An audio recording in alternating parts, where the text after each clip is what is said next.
Hi, so today we are going to talk about LINAC. LINAC is the short form for Linear Accelerator. It is the device that most commonly used for external beam radiation treatments for patients with cancer. It delivers high-energy X-rays or electrons to the region of the patient's tumor. LINAC can target and destroy cancerous cells in a precise area of a patient's body with minimal exposure to the surrounding healthy tissue.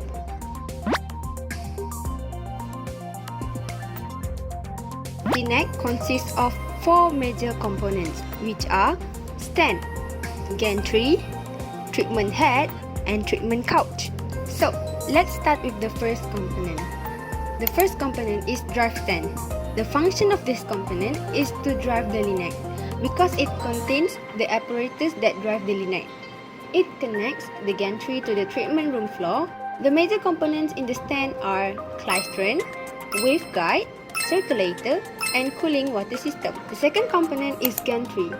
It is responsible for directing the photon energy.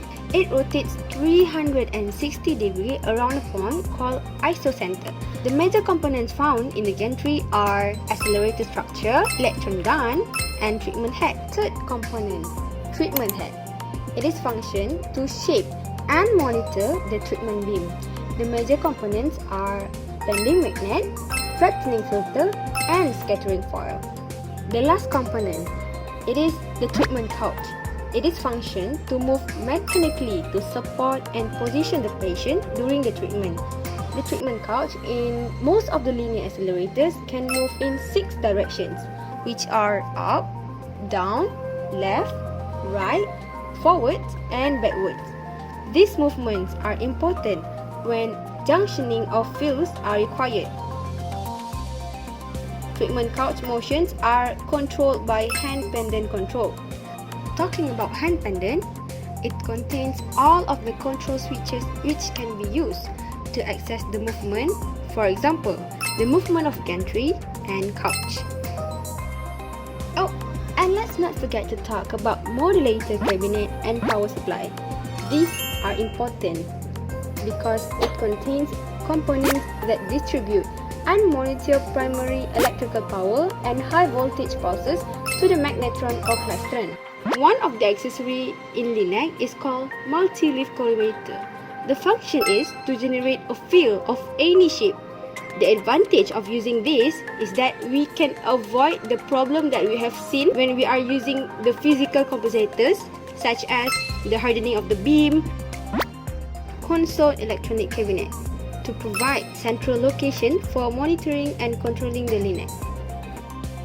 In LINAC, the control panel has record and verify system. The record and verify system is computer software that check the position of the couch, collimator, gantry, and any beam modifiers before a treatment is given.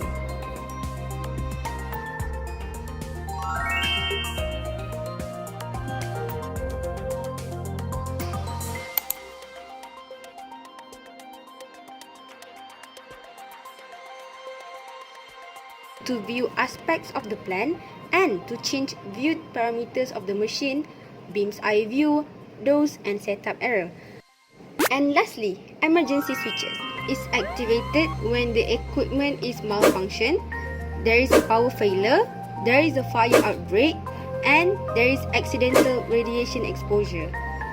The question is, how the X-ray is produced? So, the radio frequency waves are posed into the waveguide by the magnetron. It is synchronized by the injection of electron into the waveguide by the electron gun. The radio frequency wave accelerate the electron along the waveguide to make the speed into the speed of light. The X-ray beam is created when the electron hit and interact with the tungsten target located at the opposite end. The magnetron controls the power and frequency of the radio frequency wave, which later on determine the energy of the X-ray produced. Now, we have known what is LINAC, the major components of LINAC, the schematic diagram of LINAC, not to forget the control panel of LINAC, and lastly, we have learned how the X-ray is produced. So, that's all from us. Thank you!